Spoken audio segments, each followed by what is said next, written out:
Hey podcast, just before we get you to this episode, I wanted to invite you to join us at pageantlaunch.com.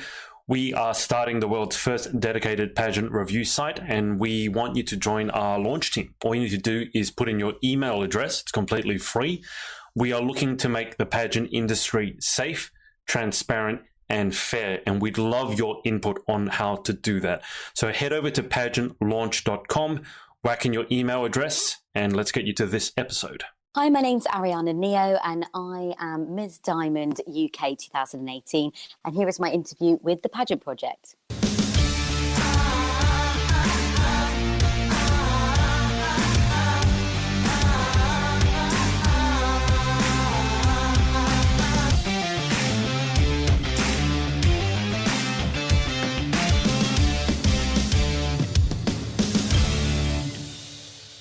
Hey everyone, it's Adrian from the Pageant Project. I goofed that up a little bit, but I am here with Aryana Neo, who's Miss Diamond UK 2018. Aryana, welcome to the show. Thank you very much for having me. It's a pleasure. Now it is, I've got to do my calculation, it's late morning for you in the UK. It's Yes. 8 p.m. here in Sydney. It's actually quite civilized for a change. I'm normally up at 6 a.m. Aryana, why don't we start with the easy stuff? Why don't you tell us a bit about your pageant background, how you got involved, and how you got to the title of Miss Diamond UK? Okay. Well, do you know what? I've been doing pageants for so long. I would say I'm really experienced in partaking in them. I didn't win loads. So I've done, Miss England, Miss Universe, Miss Earth, Miss Supranational, going back when I was 18, 19, long time ago. And then a couple of years ago, I did compete in Miss Galaxy, which was amazing. And then I came second runner-up, and then I did Miss Diamond. And to be honest, I'll be honest, as everyone knows, I entered that quite late, but I wanted to keep the momentum going, and I wanted to just keep being on stage really at that time. And I guess it was my time, and it was amazing to win that. It was such a great experience. I was really shocked. And Diamond is amazing because they embrace women of all diversity and everything. So it was amazing. I got to go to Vegas, and everyone who knows me knows I absolutely love Vegas. So that was the best time ever. Okay, so I've got two questions to ask. One obviously is more about the Diamond system, because I could be wrong on this, but I think you might be the first person that I've interviewed from the Diamond system. Let's go back to the very, very beginning. What got you involved in pageantry to begin with? So I was at so we've got a Birmingham fashion show that happens, where it used to happen. I don't know if it still happens. It was a huge clothes show that used to happen. And someone actually approached me in there, but I think I was about 16, 17, and it was to do with Miss England a very long time ago. And I remember having a photo shoot at this place called Fairlight Studios, and that's kind of how it got me into it. And I think then I did Miss Asiana, which was one of the regionals for Miss Universe, and that's the first time I met Paula. That was such a great experience. I came first runner-up, and that was kind of like my first major pageant. I was wearing if you see any pictures, I was wearing like a really horrible old school bridesmaid prom dress, purple. Really wasn't great. High school musical type dress. Yeah, and I think back then it didn't seem like the gowns were as amazing as they are now. Ball gowns. Mine was very plain, very, very plain. But it was great. It was a great experience, and I think that was the first step to my addiction. That was it. Were you looking for anything in particular in terms of personal growth or confidence or anything like that? Because very often, in fact, most of the case, the girls who enter in the beginning are looking for some sort of journey. Yeah. Do you know what? I think it was something that I was always intrigued by. Aishwarya Rai and Priyanka Chopra I used to watch them in Bollywood, and, they won Miss World. And I think it was always something that felt a little bit inaccessible. So obviously when it was there, and I thought, do you know what, just give it a go. What's the harm? I do remember thinking, I'm not going to do this like 100 times. I can't do it. And obviously you do check out the other girls, and you do think, and back then as well, I would say I was less confident then, so it's definitely made my confidence grow. And obviously people know now that there's no point comparing yourself, but at the time you do. And I was very young and naive, and I think it was just something that I really, really loved. And then you end up getting into the pageant world, whether it's like the underworld of pageants, where, because there are some pageants which yeah, some of to a certain extent, there are some pageants which some girls will know that, were used to be run atrociously, and I experienced all of those. So you do get the bad times as well. And then you just keep going, and you build so many amazing friends. And I think once you see how people transform and how they change, that's when you really grow into the pageant system. Mm. I'm just going to change us over to this view, Aryana, see how this goes. How would you say you've changed through your pageant journey? Obviously, it took place over a period of years, so people change normally and have a period of growth anyway over those years. But how do you think pageantry contributed to who you are now? I think it's contributed a huge amount. I think when I was younger, I'm quite open about it. I had quite a lot of racism, and I had a lot of stigma attached to a lot of things. And I wanted to just be myself and be me and be able to be on stage. And I think I've always been a little bit extra, and my family would say that. And I've always just wanted to be that, the winner of something. And I never really won anything before. So I think the whole growth of learning, how to talk in an interview, how to carry yourself on stage, wear appropriate clothing, be able to talk to the press. I think it's all massive learning curves. And I've learned so much throughout my whole pageantry life. And tell us, as I mentioned, I think you are the first person from the diamond system that I've interviewed, certainly the first title holder. I hope I'm not wrong on that. That could go really badly. But can you I haven't seen one, to be fair. No, but when you've interviewed as many people as I have, you tend to start forgetting. Yeah. Horrible as it sounds, but can you tell us more about the diamond system in particular? Because you mentioned a lot of different systems, including Galaxy Unit, some of the biggest pageant systems in the UK, if not the biggest. So from your perspective, what was special about the diamond system? For me, the diamond system, it felt accessible. That was a great thing, because I think sometimes you can be daunted by pageants, and the fact that this pageant was local to me, because I love the fact that it was down south, and everything's up north, and I love the northerners, but sometimes it's nice to have something down south.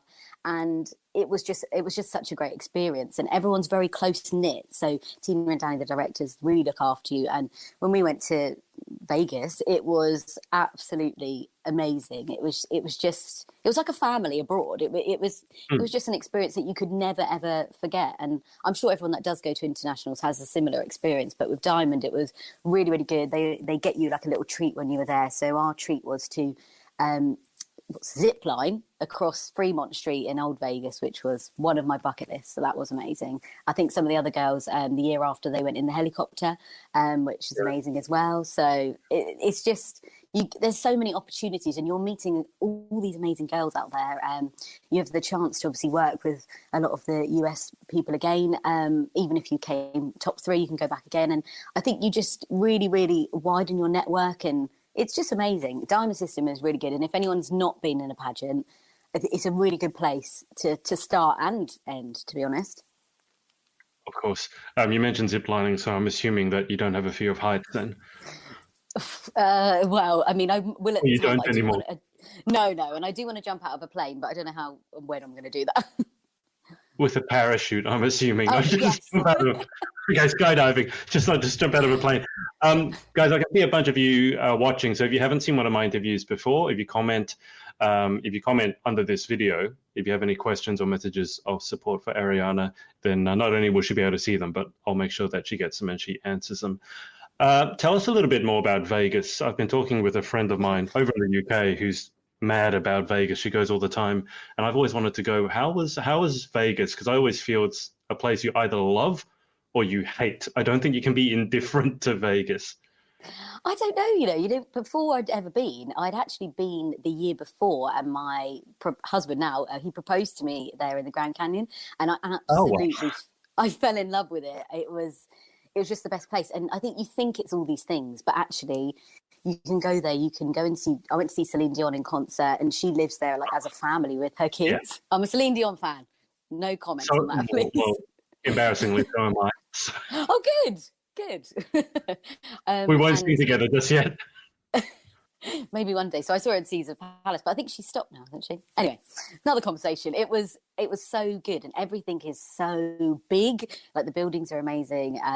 Everything's amazing. It's somewhere you've got to experience, and you can do the quiet. You know, just go to restaurants. You can go to the back street and be full of lights. You can do casino. You don't have to. There's so many things you can do. I don't think people should be put off by the fact it's Vegas, The Hangover. You know, all those kind of things. It's really somewhere you've got to go. None of that stuff has put me off. I just think it seems like a complete. I don't think it's America. I think it's Vegas. I think it's its own little, almost its own little city, little country. Yes. I mean, I did hear that it, obviously with Corona, it closed down. I think they were just now trying to reopen it. So hopefully they soon. are trying to reopen because I've had the emails. Oh, you signed up to all the email list. Yeah. So we stayed at the Golden Nugget, which is in Fremont, Vegas, and that's where we stayed with Diamond. And so they emailed me. I signed up. They're open. I have to ask, how is a Celine Dion concert? I mean, she's going on. It should be 50 now. How is that? I've been to a concert over here in Sydney, but it was like ages ago. What was it like seeing her in Vegas? Oh my goodness, it was literally epic. That's the only way I can describe it. It sounds like you're listening to her on CD. It's bonkers that she can sing like that, and that she's amazing. And the show that they do, obviously you've seen her when with Titanic and the rain and the water comes, and it's honestly amazing. And she's actually really funny. She does a lot of chatting in between, which apparently her producers are like, come on, move on, and she gets it in her ear. She's like, I need to hurry up. And she's actually quite the comedian. So it was amazing. She's a little bit quirky. She's that French Canadian, a little bit of an odd sense of humor. What song did she finish on? Oh goodness. That's a question. I know Titanic was maybe second to last, and then she came back. I really can't remember. I've got millions of videos, but I can't remember. I'm always fascinated to see these big artists. What's the last song they perform? Because normally it's the biggest one, but not Titanic. It might have been Titanic, to be honest. I'm not 100%. I would bet that it would either have been Titanic or her very first one that kind of made her big in the West, The Power of Love. Anyway. Let's move on to other things. So Miss Diamond, that was back in 2018. So have you put the pageant career on hold for now? Is it over for now or not sure? It's definitely not over. I got married the year after, and my Diamond family were there, which was amazing. And they were screaming because when I cut my cake, we played a Diamond kind of song, so that was good. And no, it definitely hasn't finished. I'm a Mrs. I'm really keen just to get into that category, because I think that just opens up a whole different round of questions and things that you're going to get asked about your marriage and why that's important to you and things like that. And it's a different category, so I want to give that a go. Obviously, COVID-19 haven't been able to do that. Everything's been on pause. Yes. A few people know I was going to go for a couple of things, but we'll have to see. More time to prep. I did speak to one person, a very young person, who jokingly, she said this as a joke, she was young enough to be in the teen section. Then she said her plan was to age up, go to the Miss, and then marry and do Mrs. and then get divorced and go into the Ms. section. Oh, no. She said it as a joke, to be clear, but it's like, oh my God, I think you should have said that publicly. With Corona, obviously, we don't really know what's going on with any of the systems. I've posted today that was it International, Miss International, the international pageant has been cancelled. Universe, the International 2020 has been postponed to next year. So at the moment, we really have no idea. There's a lot of issues that are probably bigger than pageantry at the moment. Aryana, can you tell us a little bit more about your life outside of pageantry? And I'm sure it's fascinating because your Instagram handle is Aryana Presenter. And I'm sure that Presenter wasn't your maiden name. So tell us a little bit more about your life outside of the crazy pageant world. Yes, so I work for BBC Radio Solent. At the moment, obviously, things are a bit changed at the moment, so there's a little bit of a pause. So producing is my main thing there, but I've presented a few shows there and hopefully get to go back once this is all changed again. I also work for Unity 101 FM, which is the South Coast Asian and Ethnic station, which that again is like a family, and that's how I kind of got into radio. And they trained me up, and you can't really like leave once you're in there. It's amazing. It's such a family to be a part of, and it's also about sharing, other people's stories and getting their voice heard on these kind of platforms and getting them into the mainstream radio as well. But I also work as a business engagement manager for the business improvement district, so looking after the city and a lot of commercial and business things going on, and getting new events in, getting new funds in, and looking after all the businesses really, and making sure they're okay, especially during this time. I don't know whether I was the lucky one or not, but I've been furloughed, so I'm paid, but I'm not at work, which some people are envious of, I guess. I'm itching to kind of get back, just because I'm normally busy and I'm normally at work from the morning, and then I used to walk over and go and do BBC in the evening. So I was literally out all day. So then to do nothing is it's a bit crazy. But doing lots of other stuff at home and things like that, different courses and things. But that's kind of my outside life. Currently living with my parents. Now, before anyone says anything, had a big wedding last year. So me and my husband are living here, and it's great. I mean, I don't know if they think that, but we like it. Got my little white Pomeranian dog, which I always like show on Insta and things, which people must have seen. And yeah, that's about it. I'm ex-criminology degree. And I've done lots of random things in my life, which I'm really proud of, but it comes under the presenter kind of bracket. So that's why I've changed we need to dig into the criminology degree, because I've always said as a joke, although it's not a joke, you'll see when we wrap up that one of the questions I ask revolves around like dream job. And the most common answer to that has been some sort of forensic psychologist. It seems to, for some reason, whatever that says about pageant girls, that they're fascinated with criminals and criminal psychology. I know. So what got you involved, and what made you pick criminology as a degree? Do you know what? I think I was always fascinated by law and also CSI and all those programs everyone loved. And I think it is like that to a certain extent. At one point it was a while ago now, but on one of my modules, we had to put the whole white, I don't know what the jumpsuit on, and do like a crime scene. You do a lot about policing, politics, terrorism, looking at all the previous attacks and things like that. And it's really, really interesting, really, really interesting. I think then to go into a career as a criminologist, that was something that I didn't want to do in the end. And that it was more, really diving into like the social aspect and the sociology and psychology of a criminal and criminal behaviour, which is very interesting. I think you have to definitely have a good passion in that and really want to pursue it. So do you find yourself kind of using that? I have a degree and I've not used it at all. It was maths, space and science. I've not used it at all. Have you used your degree at all in day-to-day life or pageantry?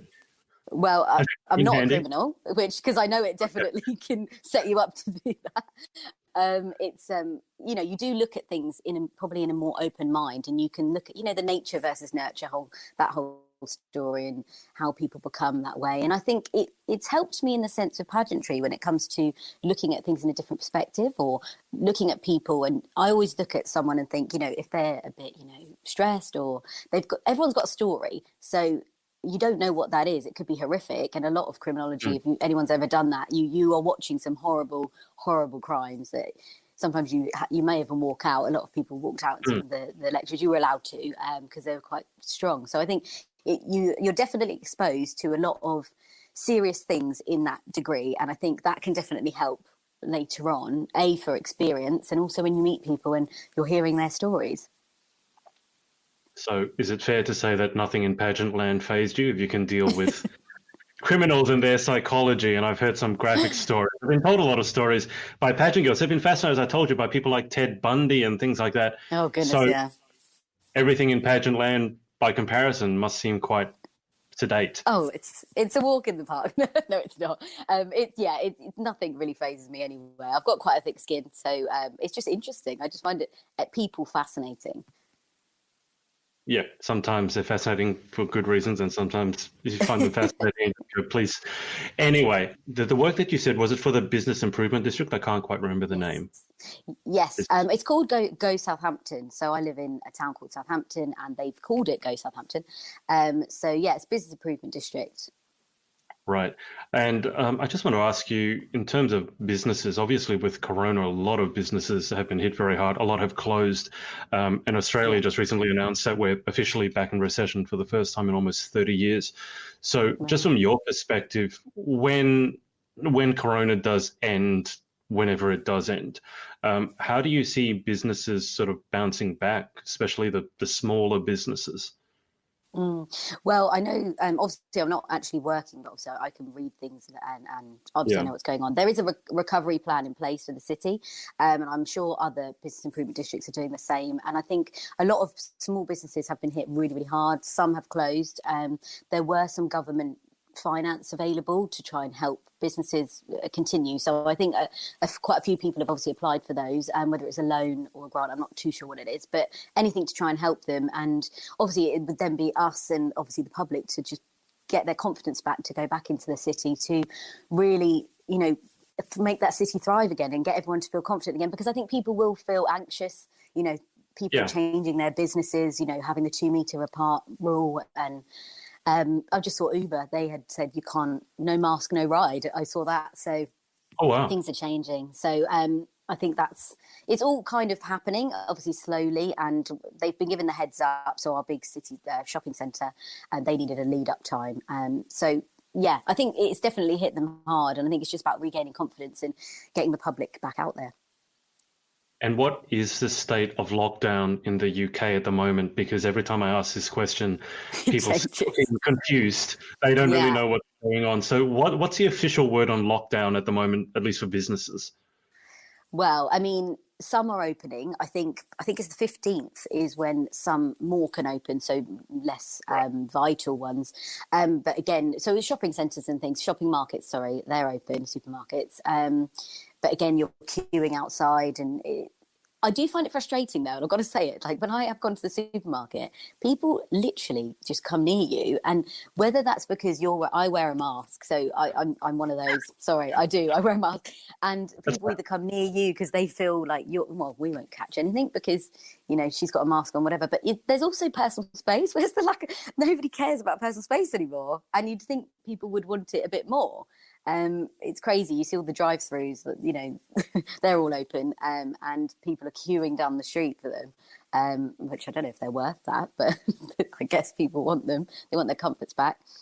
So yeah, things are opening. I don't know what the official is. I know you can meet in a group of 6, and you can also meet someone from another household. I think recently they said you are allowed to, don't quote me, but potentially you're allowed to hug your parents now or something like that from another household. But again, it's nothing really concrete, which would be great, and once they say lockdown is lifted, I think everyone will be a bit more understanding of it. And obviously with all the protests and things, it blurs the lines a little bit on who are going out and what's important and things like that as well. So Do you have any sort of read on when we might get back to, or when the UK might get back more to normal? I mean, I have no idea. I mean, I personally think properly normal would probably be the end of the year. That's my personal thing. I'm thinking Christmas, that might be the best time. But for actual, everything going back to normal, I know music festivals and things like that, nothing's happening till next year. So, Yeah. yeah. Yeah, I heard that Coachella has been cancelled. So there's a lot of the 2020. I think a lot of people said, and I myself included, that I wanted 2020 to be different. And I think sometimes you have to be Yeah. careful what you wish for, and have to be a little bit more I specific mean, by different. definitely. And I wanted to get married this year because I didn't like the thought of getting married in an odd number. I know that's ridiculous.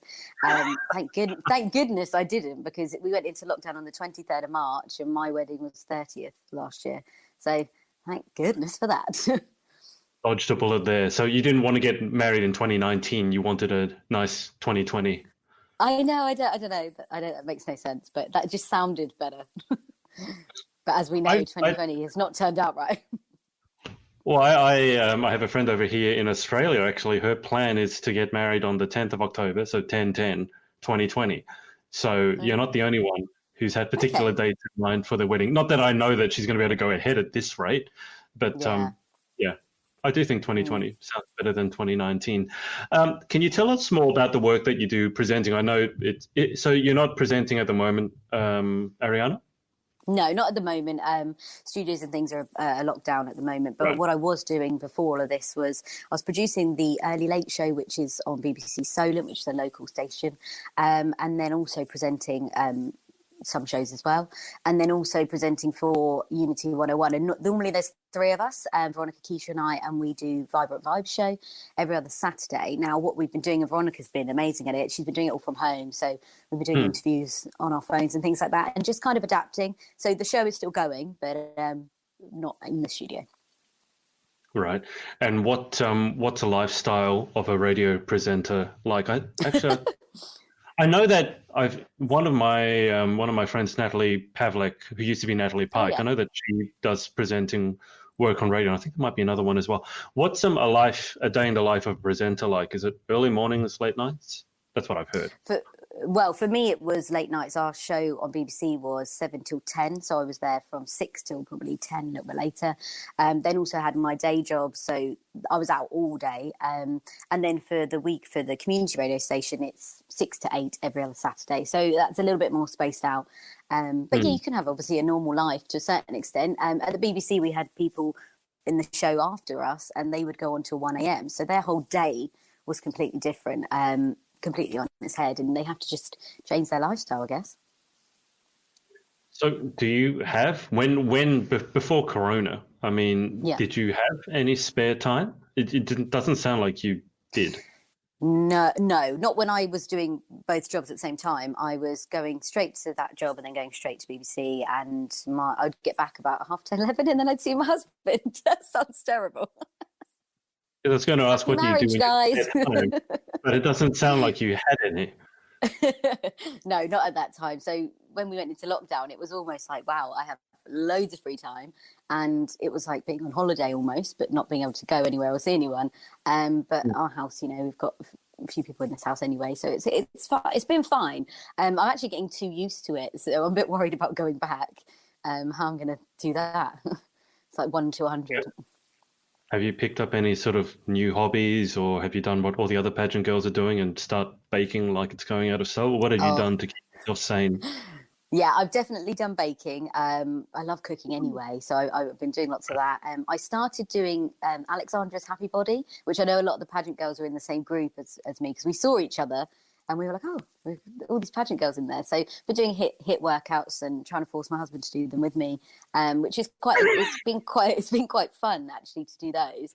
And just doing like daily walks. My husband's still working from home, so we go afterwards, and maybe we're trying to find different places to go. So there's whenever we find somewhere, even if it's completely dead, you would think it'd be dead. There's always people there though. So everyone's got the same idea. They want to try and go for a long walk somewhere. And now we're allowed to drive and find somewhere. Or like the New Forest is quite close to us, which is quite a nice place to go. So yeah, all of that kind of thing. And I've been doing a lot of pageant training, coaching, and all that stuff as well behind the scenes, just to keep refreshed and prepared for when I do come back. For the comeback, probably next year at this rate. Yes. Did you say that you're in Southampton, Aryana? Yes. Yep. From where the Titanic went from.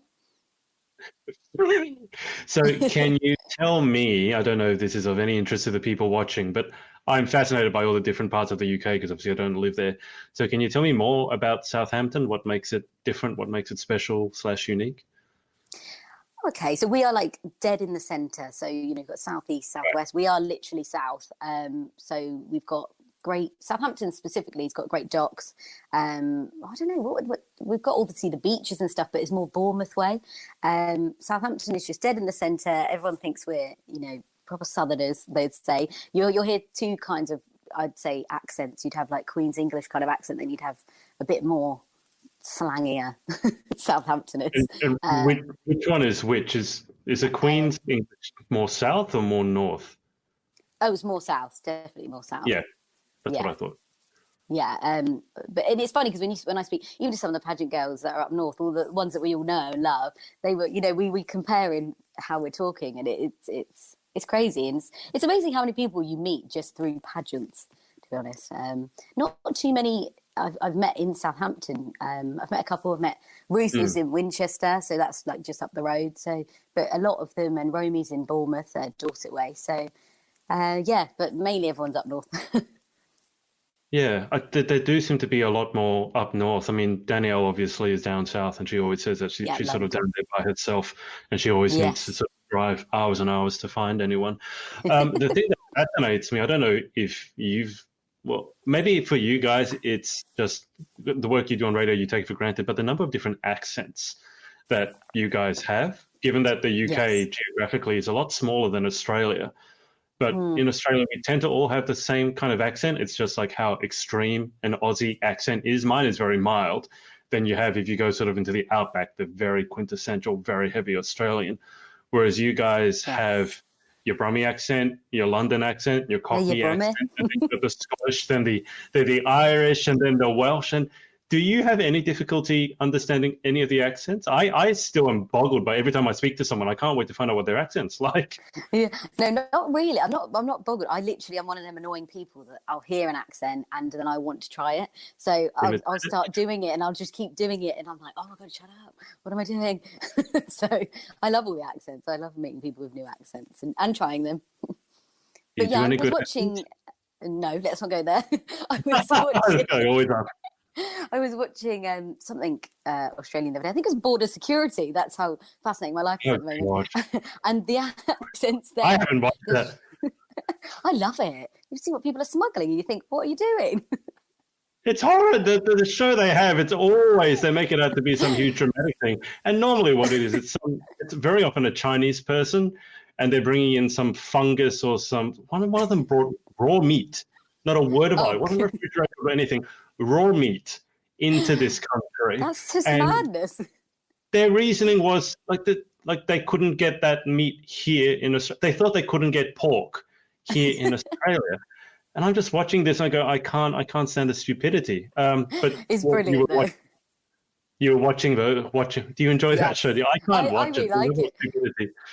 It's one of them programs that when there's like nothing else on. I'm a proper TV buff. Like I absolutely love TV. So even when I'm doing something which people probably hate, I'll be reading a book and I can still have the TV on just in the background. Oh, And it's and stressful. it's true. I quite like it even if it's on low. It just feels like atmosphere. I don't know. I'm a weirdo. And yeah, Border Security. Just loving all the accents and what people are bringing through is madness. It's mad. It's really. I feel sorry for the border security people at times hearing these excuses that they Yeah. have to hear. What Yeah. shows have you been watching in lockdown? You said you watch TV. So Oh anything? goodness. So Anything I love The Bachelorette. Have you ever seen that? This American Bachelor I'm Bachelorette. getting You the don't know what feeling that that you is. have a junk food TV diet. This is how I'm Oh going to yeah, describe trash TV. Trash TV. My reality TV favorite. junkie. Yes, love it. I love it. I mean, I like all my documentaries and stuff as well. And we watch a lot of Netflix and new films and a lot of like crime documentaries, which again is quite weird. Love it. But yeah, I love The Bachelorette at the moment. I'm obsessed. It's amazing. And she's a fellow pageant queen. So Oh, really? amazing. Yeah, she was in Miss USA and she was, where's she from? That's not good. Her name's Hannah Brown. She's the Bachelorette at the moment. Okay. Do you watch Love Island? That seems to be the huge one in Yes. Pageant. Yeah, Okay. watch Love Island, What's the but difference obviously it's not on at between the Love moment. Island? Well, what's the difference between Love Island and Bachelor? I've never watched either show, so I've no idea. So obviously Love Island, they're stuck in an island, all singles, and they kind of just, hook up. That's basically what they're doing. They're doing little tasks. It's all about love on the island. So that's quite interesting because you're just watching lots of arguments and people getting together. Bachelorette is one lady, so this was the ex-pageant lady, and she has, I think it's about 30 men that she has to date and choose from. But they go across everywhere. They've just been to Amsterdam, they go to Iceland, I think, and they literally go across the world. And it's amazing. I think it really transforms their lives. So when I saw that she had got it, I thought, oh my goodness, she's ex-pageant girl, and she was one of the so the Bachelor had to pick from one of the girls. There was two pageant Yeah. girls in there then, and yeah, it was just amazing that she got it. I was like, go for her. Good for her. It does seem to be a thing in pageant land. Love Island, in particular, seems to be a huge one. You've seen some Australian Yes. TV. Have you? I don't know even if this is Australian, but have you seen Married at First Sight? Because that's Yes, the I one have. that blows my mind. That's the one that scares me, to just get married to someone without having any I idea who they know. We had a UK version of that, and they didn't actually last. And I met the Of groom. course they He's a did. crazy guy. Well, you never know. It happens. It does happen. Yeah. I wouldn't say the odds are good given how many marriages fall apart. Probably shouldn't be talking this to you as a newlywed, but I just heard the premise of the show, married at first sight. Like, are you really serious?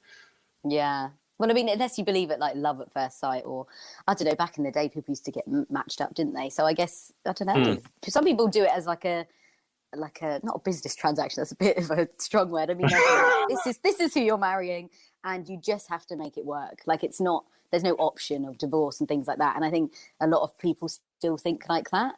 So if they want to do Married at First Sight, go for it. At least I get to watch it.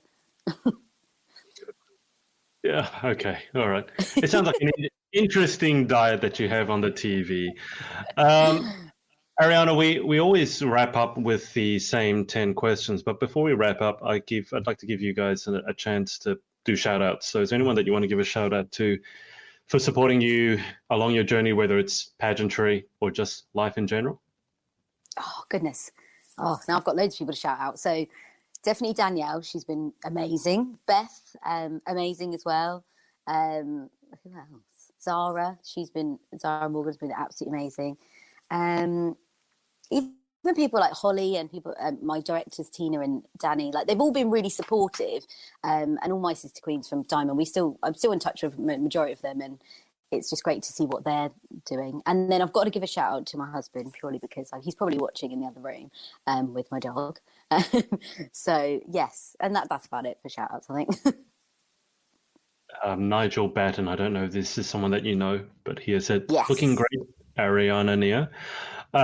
Thanks, Nigel. He's actually going to do an attempt of swimming around the Isle of Wight, I believe. So good luck for that, Nigel.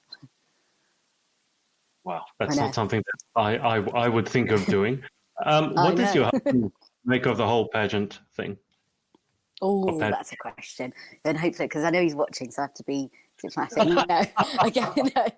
No. Okay. So when I first started, he hated pageants. Like, to be real, he didn't like them. He really thought it was like toddlers and tiaras, that kind of thing. And obviously, in the beginning, it's quite competitive, and you can get very into it and in your own head. I think as you get older, or maybe if you just have more experience or a bit more switched on, I guess, you can really just blend into it and just realize it's more of an experience. It's, meeting amazing people. Obviously for me, it was always, I want to win, which I think I put too much pressure on myself. And you do that when you're younger. And I think now I wouldn't do that, and I'd enjoy it a lot more. And if you win, I think that's like the icing on the cake. But you always have to act like a winner, and obviously prove why you should have the title and things like that. So I think he never liked it. I think now I don't know. He watched me win Diamond, and obviously he waved me off at the airport because he couldn't come to Vegas again. But yeah, I think he's getting there, but it's something he has to deal with. So He doesn't get a choice. yeah. Well, I have to watch. He's an Arsenal fan, and we've got to watch football. Obviously, at the moment, it's not on, which was amazing, and then now it's coming back, and I'm like, oh no, it's coming back. What do I do? That is, so I take it you're not a football fan. Do you know what? I've said to him before, if we can be in like a pub and we can watch it from the beginning to the end, I can't be going halfway through. I love the World Cup and all things like that, and the Euros and things like that. That's like everyone's getting involved. But just to switch it on, no. Which I know, like Natalie, she presents for Man City and things like that, and so she must love football. I'm not really a football fan. No, I can't quite get over how passionate most of the people in the UK are about not only football but also the rugby. You guys are absolutely crazy when it comes to how. That's more fun to watch, though, Adrian. I wouldn't know, because last time the Rugby World Cup was on, I was in Wales seeing at the time my partner. And every time there was a match with Wales on, you could tell, because the streets were absolutely chock-block. You couldn't go anywhere. I didn't watch any of the rugby. I was just stuck out in the middle of Wales, freezing to death, going, why are there so many people? So I found out why. I probably wouldn't do that again. But no, Natalie knows a lot about football, much more so than I ever will. Aryana. Okay, let's go through these final 10 questions. This is the most pageant-esque part of this interview. Question 1. What is your favourite word? What? My favourite word? What, that I say all the time? Or just, is this a quick fire round and I've ruined it? No, you can take it. Danielle, the first time I interviewed Danielle, she thought it was a quick fire round, bless her. But no, you can take your time. Just what's a word that you really, really like, or overuse is another thing that people have answered with. Mm. Oh goodness, fabulous. I do say that quite a lot. That's actually what Danielle answered the first time. Fabulous. Oh, that's interesting. That's a UK Pageant. favorite. Yeah. Yeah. Question 2. What is your least favorite word? Keeping it clean. That's hard. Yes, please. Not for Um, my sake, more for your sake. yeah. I don't really like it when people say mate. I know that it's a standard word, but they're like, all right, mate. I don't know. I just don't like it. So we'll go with that. Well, if you ever come to Australia, then you better Oh no! bring Oh no! earmuffs or something. I don't But particularly it's like the different. word. It is. See, the mate is one of those words. It depends how it's said, because sometimes it can almost be like a derogatory term when someone addresses you, like they're being very blunt. It's almost like saying you're stupid if they don't like you. On the other hand, it can be very friendly. So I think it really depends on how it's Yeah. said and also Yeah. who's saying it to you. It needs context. Yes. Question 3. In life, what gets you excited or what turns you on? What gets me excited? Fun. Like literally anything fun out there. Like just doing something fun. I'm there. It could be anything from like festivals or wanting to jump out of a plane. I just want to do something fun. That's what I like to do. What's the most spontaneous thing you've ever done? Spontaneous thing. Oh, my life is spontaneous. I don't know. I'm literally everything I want to do is let's just do this. Let's just go here. Let's just, I don't know, travel here. I think I forced my husband to get in the helicopter with me in Vegas, which was good for me because he proposed, but for him, he was not good because then he threw up. So that's kind of spontaneous because I was like, we have to go in the helicopter. Hang on, he threw up before or after he proposed? After. Not a good thing to throw up before you propose. It's not particularly romantic. Oh no, yeah, it was the best. I'm beginning to feel sorry for your husband here, if I'm honest. You seem to drag him everywhere. Question Yes. 4, what turns you off? So question 3 was what turns you on. Question 4, what turns you off? Drainers, like people that are like so negative and drony and like I can't stand it. I just because some people are just like that and I get it, but I just can't be around them. I can't. Yeah, I can. And they will probably really hate me anyway, so I'm just too much for them. So it does. For people like that, you've got nothing in common with them anyway. So live and let live. Question 5: what sound or noise do you love? Oh, the pop of a champagne bottle. I love that sound. Is it because you love the sound or you like what happens afterwards? I went with both. I mean, if you've got something to celebrate, why not? Fair enough. Okay, question 6: what sound or noise do you hate? I hate when people are chewing. I don't know if that's a thing, but I absolutely hate if someone's like chewing. Oh God, no. It just annoys the hell, it grates on me. You mean chewing like with their mouth open, with their mouth full, and you can hear the chewing sounds? Yeah, or chewing gum, like, oh God, no, that's just too much. I have to leave the room or normally tell them to leave. I've had people answer that several times. Oh, really? Okay. One young queen answered that it's so bad for her, she will often just start crying when Wow. for her it was people chewing crisps, so a bit differently, but that crunchy sound would just make her start crying. And then I had one Oh, very weird person say that she likes the sound of that because the whole ASMR thing and people like listening to yes. weird sounds. So yeah, Yeah. Yeah. it's not for me. It's definitely not my favorite sound. Question, I think it's 7. What sound or noise? No, 6. What sound or noise do you hate? Oh no, we've done that. We just did that one. We did the one. So 7 is if you could have any one superpower, what would you pick and why? Oh, see, this is hard because not always, don't always think about this, but invisibility or flying, that's the key, isn't it? Really, because you can be invisible, but then if you could fly, I love to travel, so I just like to go everywhere and just not have to pay for the flight. Coronavirus, fly, maybe that. I always worry about the people who want to be invisible because it's always you want to get up to mischief when Yeah. you're. Well, yeah, that's It's a wearing true. one. We'll go with flying. Fair enough. Question 8. What job or occupation other than your own would you most like to attempt? Ooh, attempt? I don't know, but I used to want to be a pop star. That was like my thing. So you could just say Celine that. Dion. I'm not going to attempt it now. Oh my goodness, Celine Dion. Imagine being Celine Dion. Oh, I can't imagine what it's like. It must be God. very far from my normal life. Oh my goodness, she must have people to like stir her tea and I don't know, do everything for her. Probably. Do you like to belt one out in the shower or in the car Oh karaoke? yeah, Shower? yeah, that's me. That's me. Okay, all right. Has your husband commented on your singing at all? Yeah, he has. He has commented. I try to get him to sing all the time because he's got a really deep voice. So I was thinking if he sings, then he could be like Barry White and we could do it together. But no, trying to get him to sing is hard work. This is another thing that you've forced the poor man to do. Yeah, there's a theme here. Well, what does he get you to do? I mean, you get the poor guy, to do so many things, including making him vomit after he proposed. Well, he must get his own back. What does he get you to do? I don't know, really. He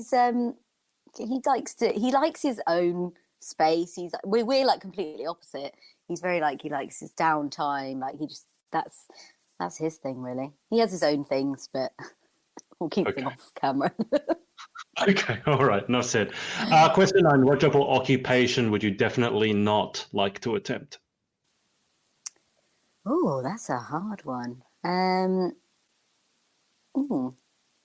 Maybe like a gardener. I just feel like I don't know. I don't know. Not like a gardener. Sorry, like a tree surgeon. You know, like someone that goes in the tree and cuts the tree. So I saw that the other day, and it looked very, very dangerous what this guy was doing. So maybe not that. I don't know if I'd get joy of doing that. How dangerous can a tree surgeon be? What was he doing? Was he sitting on a branch and sawing it at the same time? Was this another one of those reality TV shows? No, this is real. I was taking the dog for a walk, and there was a guy telling a younger guy what to do, and the guy in the tree obviously was new, and it didn't look like he was very comfortable. I was thinking I need to walk past quickly in case he falls.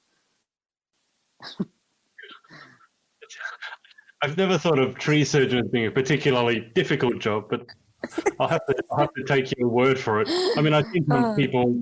Yeah. Anyway, let's move to the final question. If heaven exists, what would you like to hear God say when you arrive at the pearly gates? Oh, I don't know, like she's home, something like that. I don't know. She's fabulous. I don't know. I don't really know what's the thing that they need to say. Yeah, just something like that. Something fun. It's a question that has had a whole range of answers, I can assure you. I can imagine. Okay, so if your husband, what's the name of your husband? What's your husband's name? Andy. Andy. So Andy, if you're watching, bless you. Sounds like you have to put up with a lot. So good man you are. And Aryana, thank you so much for your time. No, thank you so much for having me. It's been amazing. And thanks to everyone for watching. And we will speak to you next time. What's up, guys? It's Adrian again. Hope you enjoyed this episode. Remember to head over to pageantlaunch.com. Join our launch team for our review site. It's super important to all of us to make sure that the industry is safe, transparent, and fair. So head over to pageantlaunch.com, write in your email address, and we'll speak to you next time.